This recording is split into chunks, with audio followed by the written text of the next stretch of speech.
On board the Argus, he threw the end of his cigar into the water and, leaning his elbows upon the bulwarks, stared meditatively at the waves.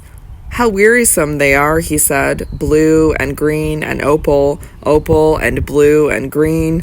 All very well in their way, of course, but 3 months of them are rather too much, especially—" He did not attempt to finish his sentence. His thoughts seemed to wander in the very midst of it, and carry him 1,000 miles or so away. "Poor little girl, how pleased she'll be," he muttered, opening his cigar case and lazily surveying its contents. "How pleased and how surprised. Poor little girl. After 3 years and a half, too, she will be surprised." He was a young man of about 25, with a dark face, bronzed by exposure to the sun. He had handsome brown eyes, with a feminine smile in them, that sparkled through his black lashes, and a bushy beard and mustache that covered the whole of the lower part of his face. He was tall and powerfully built. He wore a loose gray suit and a felt hat thrown carelessly upon his black hair. His name was George Talboys, and he was aft cabin passenger on board the good ship Argus, laden with Australian wool, and sailing from Sydney to Liverpool. There were very few passengers in the aft cabin of the Argus. An elderly wool stapler, returning to his native country with his wife and daughters, after having made a fortune in the colonies, a governess of 35 years of age, going home to marry a man to whom she had been engaged for 15 years, the sentimental daughter of a wealthy Australian wine merchant, invoiced to England to finish her education, and George Talboys were the only first-class passengers on board. This George Talboys was the life and soul of the vessel. Nobody knew who or what he was, or where he came from, but everybody liked him. He sat at the bottom of the dinner table and assisted the captain in doing the honors of the friendly meal. He opened the champagne bottles and took wine with everyone present. He told funny stories and led the laugh himself with such a joyous peal that the man must have been a churn who could not have laughed for pure sympathy. He was a capital hand at speculation and vingt-et-un and all the merry round games, which kept the little circle round the cabin lamp so deep in innocent amusement that a hurricane might have howled overhead without their hearing it. But he freely owned that he had no talent for whist, and that he didn't know a knight from a castle upon the chessboard. Indeed, Mr. Talboys was by no means too learned a gentleman. The pale governess had tried to talk to him about fashionable literature, but George had only pulled his beard and stared very hard at her, saying occasionally, "Ah, yes," and "To be sure, ha." The sentimental young lady, going home to finish her education, had tried him with Shelley and Byron, and he had fairly laughed in her face as if poetry were a joke. The wood stapler sounded him upon politics, but he did not seem very deeply versed in them, so they let him go his own way, smoke his cigars and talk to the sailors, lounge over the bulwarks and stare at the water, and make himself agreeable to everybody in his own fashion. But when the Argus came to be within about a fortnight's sail of England, everybody noticed a change in George Talboys. He grew restless and fidgety, sometimes so merry that the cabin rang with his laughter, sometimes moody and thoughtful.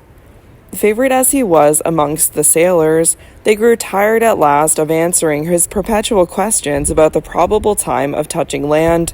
Would it be in 10 days, in 11, in 12, in 13? Was the wind favourable? How many knots an hour was the vessel going? Then a sudden passion would seize him, and he would stamp upon the deck, crying out that she was a rickety old craft, and that her owners were swindlers to advertise her as the fast-sailing Argus. She was not fit for passenger traffic. She was not fit to carry impatient living creatures with hearts and souls. She was fit for nothing but to be laden with bales of stupid wool that might rot on the sea and be none the worse for it. The sun was dropping down behind the waves as George Talboys lighted his cigar upon this August evening. Only 10 days more, the sailors had told him that afternoon, and they would see the English coast. "I will go ashore in the first boat that hails us," he cried. "I will go ashore in a cockle-shell. By Jove, if it comes to that, I will swim to land." His friends in the aft cabin, with the exception of the pale governess, laughed at his impatience. She sighed as she watched the young man, chafing at the slow hours, pushing away his untasted wine, flinging himself restlessly about upon the cabin sofa, rushing up and down the companion ladder, and staring at the waves. As the red rim of the sun dropped into the water, the governess ascended the cabin stairs for a stroll on deck, while the passengers sat over their wine below. She stopped when she came up to George, and, standing by his side, watched the fading crimson in the western sky. The lady was very quiet and reserved, seldom sharing in the after-cabin amusements, never laughing, and speaking very little, but she and George Talboys had been excellent friends throughout the passage. "Does my cigar annoy you, Miss Morley?" he said, taking it out of his mouth. "Not at all. Pray do not leave off smoking. I only came up to look at the sunset. What a lovely evening." Yes, I dare say," he answered impatiently, "yet so long, so long. 10 more interminable days, and 10 more weary nights before we land." "Yes," said Miss Morley, sighing. "Do you wish the time shorter?" "Do I?" cried George. "Indeed I do. Don't you?" "Scarcely. But there is no one you love in England? Is there no one you love looking out for your arrival?" "I hope so," she said gravely. They were silent for some time, he smoking his cigar with a furious impatience, as if he could hasten the course of the vessel by his own restlessness, she looking out at the waning light with melancholy blue eyes that seemed to have faded with poring over closely printed books and difficult needlework, eyes that had faded a little, perhaps, by reason of tears secretly shed in the dead hours of the lonely night. "See," said George, suddenly pointing in another direction from that towards which Miss Morley was looking, "there's the new moon." She looked up at the pale crescent, her own face almost as pale and wan. "This is the first time we have seen it. We must wish," said George. "I know what I wish." "What?" "That we may get home quickly." "My wish is that we may find no disappointment when we get there," said the governess sadly. "Disappointment?" He started as if he had been struck, and asked what she meant by talking of disappointment. "I mean this," she said, speaking rapidly, and with a restless motion of her thin hands. "I mean that as the end of this long voyage draws near, hope sinks in my heart, and a sick fear comes over me that at last all may not be well. The person I go to meet may be changed in his feelings towards me, or he may retain all the old feeling until the moment of seeing me, and then lose it in a breath at sight of my poor wan face, for I was called a pretty girl, Mr. Talboys, when I sailed for Sydney 15 years ago, or he may be so changed by the world as to have grown selfish and mercenary, and he may welcome me for the sake of my 15 years' savings. Again, he may be dead. He may have been well, perhaps up to within a week of our landing, and in that last week may have taken a fever, and died an hour before our vessel anchors in the Mersey. I think of all these things, Mr. Talboys, and act the scenes over in my mind, and feel the anguish of them 20 times a day. 20 times a day, she repeated. Why, I do it 1,000 times a day." George Talboys had stood motionless, with his cigar in his hand, listening to her so intently that as she said the last words, his hold relaxed, and his cigar dropped into the water. "I wonder," she continued, more to herself than to him, "I wonder, looking back, to think how hopeful I was when the vessel sailed. I never thought then of disappointment, but I pictured the joy of meeting, imagining the very words that would be said, the very tones, the very looks. But for this last month of the voyage, day by day and hour by hour, my heart sinks, and my hopeful fancies fade away, and I dread the end as much as if I knew that I was going to England to attend a funeral." The young man suddenly changed his attitude, and turned his face full upon his companion, with a look of alarm. She saw in the pale light that the color had faded from his cheek. "What a fool!" he cried, striking his clenched fist upon the side of the vessel. "What a fool I am to be frightened at this! Why do you come and say these things to me? Why do you come and terrify me out of my senses, when I am going straight home to the woman I love? to a girl whose heart is as true as the light of heaven, and in whom I no more expect to find any change than I do to see another sunrise in tomorrow's sky. Why do you come and try to put such fancies into my head when I am going home to my darling wife?" "Your wife," she said, "that is different. There is no reason that my terrors should terrify you. I am going to England to rejoin a man to whom I was engaged to be married 15 years ago. He was too poor to marry then, and when I was offered a situation as governess in a rich Australian family, I persuaded him to let me accept it, so that I might leave him free and unfettered to win his way in the world, while I saved a little money to help us when we began life together. I never meant to stay away so long, but things have gone badly with him in England. That is my story, and you can understand my fears. They need not influence you. Mine is an exceptional case." "So is mine," said George impatiently. "I tell you that mine is an exceptional case, although I swear to you that, until this moment, I have never known a fear as to the result of my voyage home. But you are right. Your terrors have nothing to do with me. You have been away 15 years. All kinds of things may happen in 15 years. Now, it is only 3.5 this very month since I left England. What can have happened in such a short time as that?" Miss Morley looked at him with a mournful smile, but did not speak. His feverish ardor, the freshness and impatience of his nature were so strange and new to her that she looked at him half in admiration, half in pity. "My pretty little wife, my gentle, innocent, loving little wife. Do you know, Miss Morley," he said, with all his old hopefulness of manner, "that I left my little girl asleep, with her baby in her arms, and with nothing but a few blotted lines to tell her why her faithful husband had deserted her." "Deserted her?" exclaimed the governess. "Yes, I was a cornet in a cavalry regiment when I first met my little darling. We were quartered at a stupid seaport town, where my pet lived with her shabby old father, a half-pay naval officer, a regular old humbug, as poor as Job, and with an eye for nothing but the main chance. I saw through all his shallow tricks to catch one of us for his pretty daughter.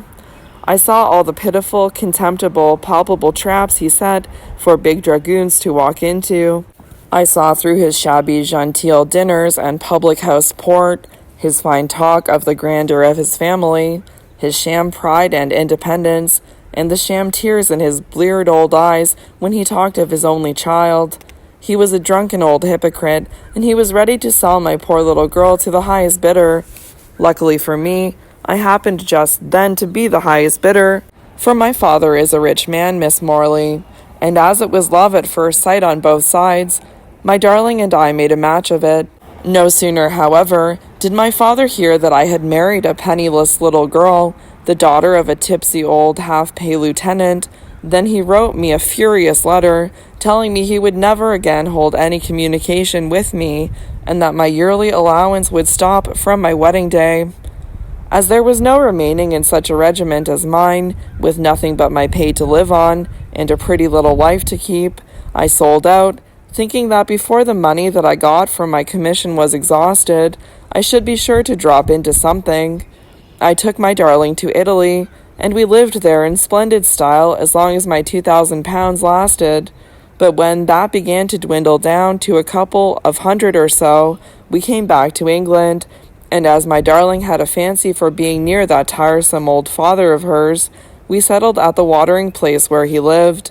Well, as soon as the old man heard that I had a couple of £100 left, he expressed a wonderful degree of affection for us, and insisted on us boarding in his house. We consented, still to please my darling, who had just then a peculiar right to have every whim and fancy of her innocent heart indulged. We did board with him, and finally he fleeced us, but when I spoke of it to my little wife, she only shrugged her shoulders and said she did not like to be unkind to poor papa. So poor papa made away with our little stock of money in no time, and as I felt that it was now becoming necessary to look about for something, I ran up to London and tried to get a situation as a clerk in a merchant's office, or as accountant or bookkeeper or something of that kind. But I suppose there was the stamp of a heavy dragoon upon me, for do what I would, I couldn't get anybody to believe in my capacity, and tired out and downhearted, I returned to my darling, to find her nursing a son and heir to her father's poverty. Poor little girl, she was very low-spirited, and when I told her that my London expedition had failed, she fairly broke down and burst into a storm of sobs and lamentations, telling me that I ought not to have married her if I could give her nothing but poverty and misery, and that I had done her a cruel wrong in making her my wife. By heaven, Miss Morley, her tears and reproaches drove me almost mad, and I flew into a rage with her, myself, her father, the world, and everybody in it, and then ran out of the house, declaring that I would never enter it again. I walked about the streets all that day, half out of my mind, and with a strong inclination to throw myself into the sea, so as to leave my poor girl free to make a better match. If I drown myself, her father must support her, I thought. The old hypocrite could never refuse her a shelter, but while I live, she has no claim on him. I went down to a rickety old wooden pier, meaning to wait there till it was dark, and then drop quietly over the end of it into the water.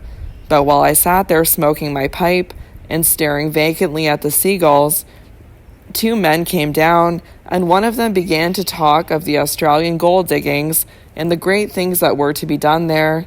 It appeared that he was going to sail in a day or 2, and he was trying to persuade his companion to join him in the expedition. I listened to these men for upwards of an hour, following them up and down the pier with my pipe in my mouth, and hearing all their talk.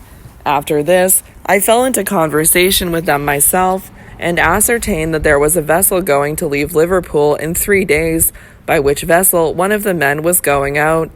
This man gave me all the information I required, and told me, moreover, that a stalwart young fellow such as I could hardly fail to do well in the diggings. The thought flashed upon me so suddenly that I grew hot and red in the face, and trembled in every limb with excitement. This was better than the water at any rate. Suppose I stole away from my darling, leaving her safe under her father's roof, and went and made a fortune in the New World, and came back in a 12-month to throw it into her lap. For I was so sanguine in those days that I counted on making my fortune in a year or so. I thanked the man for his information, and late at night strolled homewards. It was bitter winter weather, but I had been too full of passion to feel cold, and I walked through the quiet streets with the snow drifting in my face and a desperate hopefulness in my heart.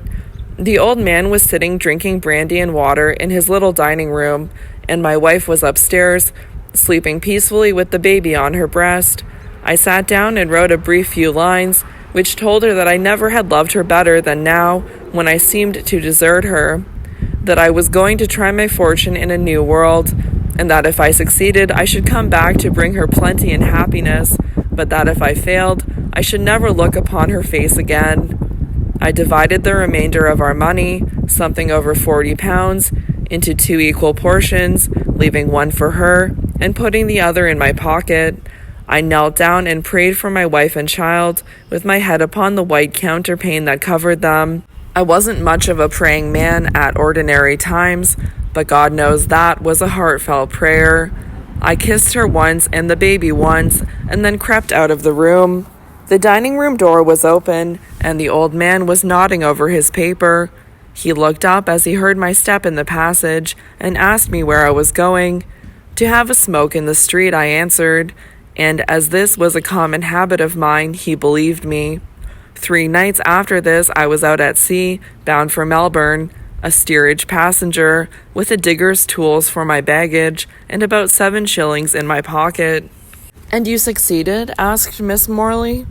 "Not till I had long despaired of success, not until poverty and I had become such old companions and bedfellows that, looking back at my past life, I wondered whether that dashing, reckless, extravagant, luxurious, champagne-drinking dragoon could have really been the same man who sat on the damp ground gnawing a moldy crust in the wilds of the New World. I clung to the memory of my darling and the trust that I had in her love and truth as the one keystone that kept the fabric of my past together, the one star that lit the thick black darkness of the future. I was hail fellow, well met with bad men. I was in the center of riot, drunkenness, and debauchery, but the purifying influence of my love kept me safe from all. Thin and gaunt, the half-starved shadow of what I once had been. I saw myself one day in a broken bit of looking glass and was frightened of my own face. But I toiled on through disappointment and despair, rheumatism, fever, starvation, at the very gates of death. I toiled on steadily to the end, and in the end I conquered. He was so brave in his energy and determination, in his proud triumph of success, and in the knowledge of the difficulties he had vanquished, that the pale governess could only look at him in wondering admiration. "How brave you were," she said. "Brave?" he cried, with a joyous peal of laughter. "Wasn't I working for my darling? Through all the dreary time of that probation, her pretty white hand beckoning me onwards to a happy future? Why, I have seen her under my wretched canvas tent, sitting by my side, with her boy in her arms, as plainly as I have ever seen her in the one happy year of our wedded life.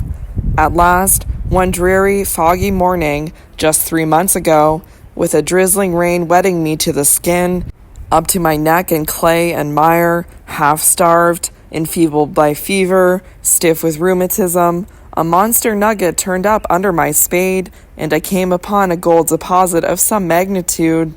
A fortnight afterwards, I was the richest man in all the little colony about me. I traveled post-haste to Sydney, realized my gold findings, which were worth upwards of £20,000, and a fortnight afterwards took my passage for England in this vessel, and in 10 days I shall see my darling." "But in all that time did you never write to your wife?" "Never till a week before this vessel set sail. I could not write when everything looked so black. I could not write and tell her that I was fighting hard with despair and death. I waited for better fortune, and when that came, I wrote, telling her that I should be in England almost as soon as my letter, and giving her an address at a coffee house in London where she could write to me, telling me where to find her, though she is hardly likely to have left her father's house."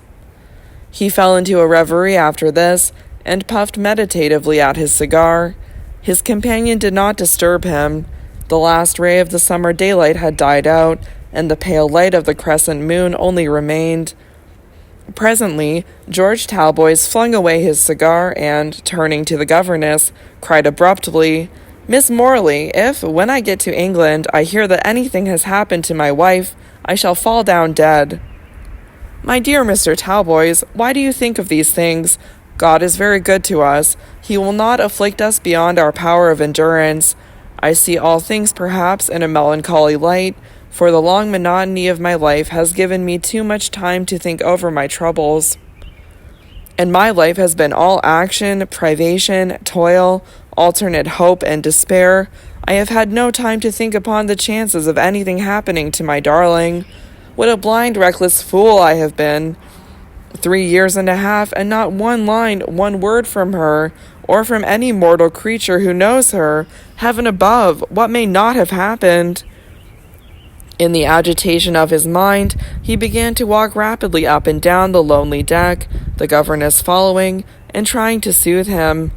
"I swear to you, Miss Morley," he said, "that, till you spoke to me tonight, I never felt one shadow of fear, and now I have that sick, sinking dread in my heart, which you talked of an hour ago. Let me alone, please, to get over it in my own way." She drew silently away from him, and seated herself by the side of the vessel, looking over into the water.